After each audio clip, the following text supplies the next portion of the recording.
Ration idli அரிசியில் செஞ்ச முறுக்குங்க. இது ரொம்ப டேஸ்ட்டாகவும் முறுமுறுப்பாகவும் இருக்குது. நீங்களும் செஞ்சு பாருங்கள். வாங்க இது எப்படி செய்யலான்னு பார்க்கலாம். இந்த கிளாஸில் 2 கிளாஸ் அரிசி எடுத்திருக்கேங்க. இந்த 2 கிலோ அரிசின்றது 1/2 கிலோ அரிசி தான் கணக்கு.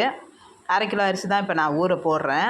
இது வந்து நம்ம வந்து இட்லி மாவுக்கு எப்படி ஊற வைப்போமோ அதே அளவுக்கு நல்லா ஊற வச்சுருங்க.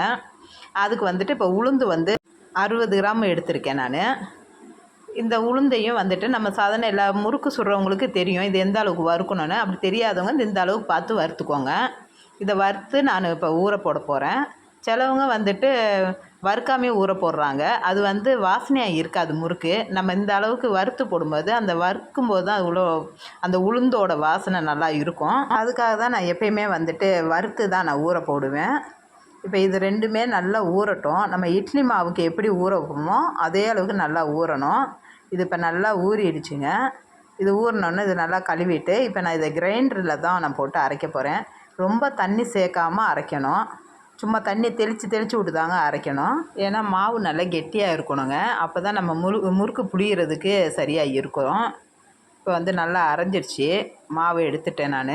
இந்த பாருங்கள், மாவு நல்லா கெட்டியாகவே நான் அரைச்சி எடுத்துட்டேன்.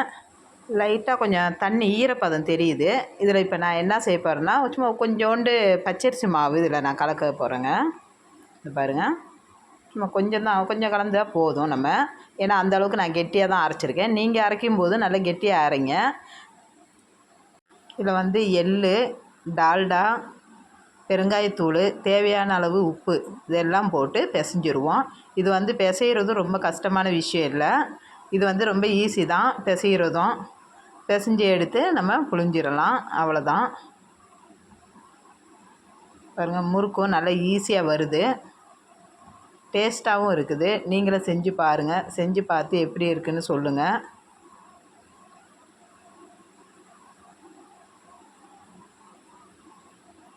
ரொம்ப ஈஸியாகவும் இருக்குதுங்க நம்மளுக்கு பிசைகிறதுக்கும். நம்ம அந்த மாவு இருக்குன்னா நம்ம சுடுதண்ணி ஊற்றி பிசைகிறவங்க பிசைவாங்க இல்லையா, ரொம்ப நேரம் பிசைஞ்சிகிட்டு இருப்பாங்க. அந்த அளவுக்கு இதுக்கு பிசைய வேண்டிய தேவையே இல்லை.